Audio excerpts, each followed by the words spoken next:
the Italian Football Podcast. Majin Tenshi says, "Hi guys, I'm so happy that access media is dying in video games and eventually in movies because simply there's no demand for them and fans tend to pick authentic content creators.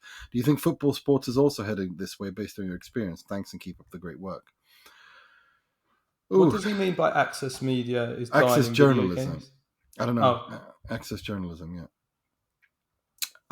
I think, I don't know.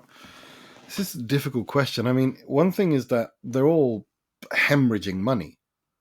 Like, Sorry, just to understand the question correctly, does Majin mean that the football, kind of like the mainstream football media is dying? Access journalists in football sports heading this way, dying. Yeah. Well, no, it is dying. It is dying. Yeah. I mean, Nima, you will know better than anyone because through Sempre Inter that the advertisement is dying Completely dying in the mainstream media, whether that is through the newspapers or whether that's through newspapers 2024, but newspapers or on online media, websites basically.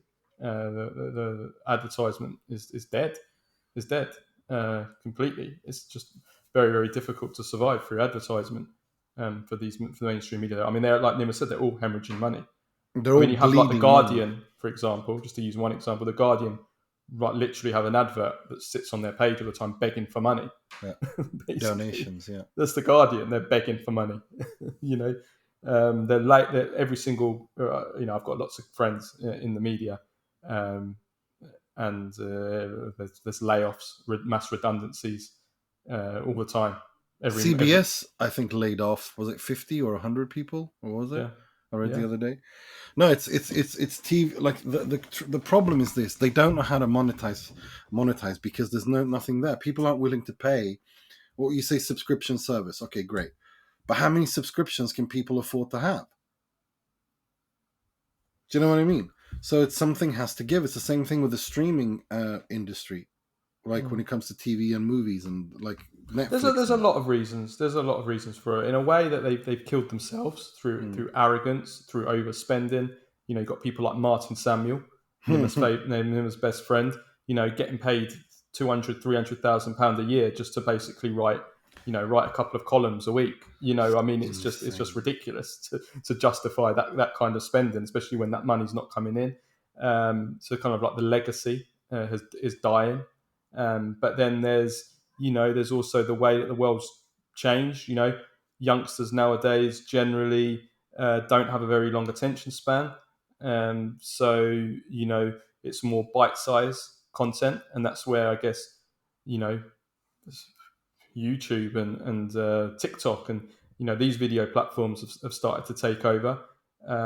Then there is just also really, and this is very, very big, more so in politics and in the news in general, but also in football, is that generally people have just grown to just not trust a single word that comes out of the mouths of mainstream media now. And that's been, it's been proven, and I think the final nail in the coffin was probably the COVID experience, that people just don't trust authority anymore. People don't trust what they see, what they watch on the news. They know that these, the mainstream news services, whether it's the BBC or the state broadcasters, RAI, that they're not there to actually provide real news and to serve the people with the truth. They're there basically working for and protecting the establishment and those that are in power, basically.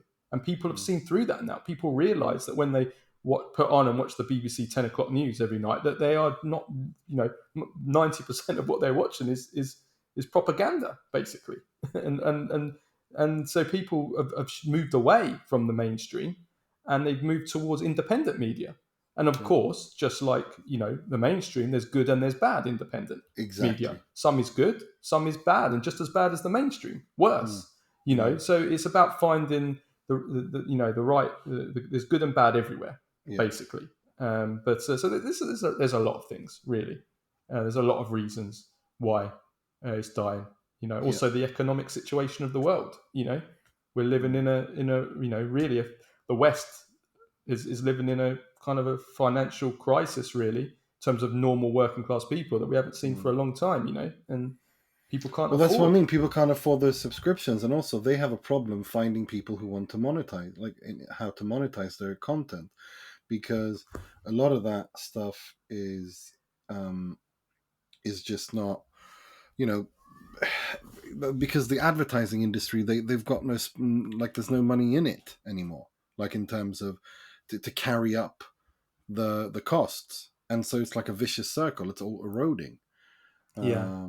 It also comes down to, Nima, and I think this is a reason why our podcast has been kind of really well received and successful, is that, and if we're talking specifically about sport or football in our case, is that, the mainstream media, what they offer in terms of coverage, if we're looking at kind of what we do and kind of our competitors, is they offer, really, like Majin said, they offer access journalism. They will offer,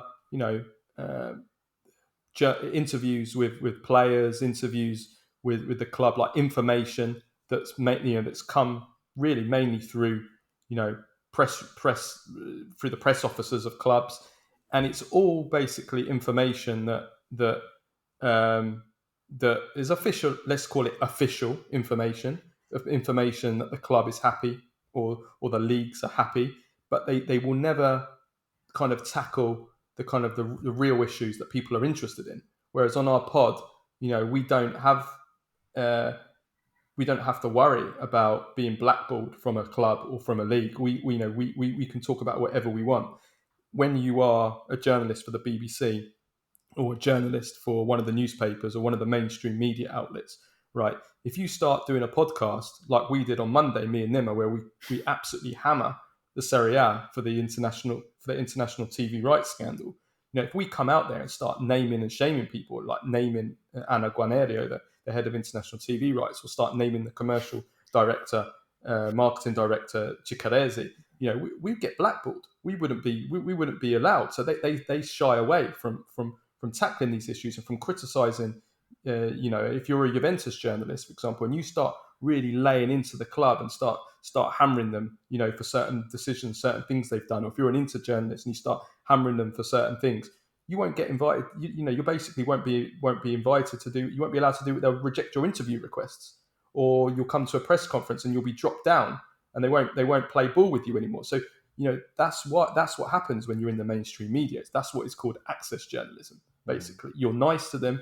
You play ball. You might criticise them now and again on issues that are not really much importance, but at the end of the day, you toe the line because they will give you access. And most football fans now, they don't care about watching an interview with a footballer. The footballers don't even say anything of interest anyway. They're just trained. They're all trained, media trained, and they're just robots. They don't say anything of any interest generally, and that's that. Whereas us on our pod, those that are independent, that don't care about getting access, we can talk about the real issues, and we can criticize, we can praise, we can do whatever we want, and that's what people want. And I think that's a reason why the mainstream media is also dying, because it's just PR. A lot of it is just PR for the clubs and the leagues that they cover. Yeah, we've got nothing more to add to that.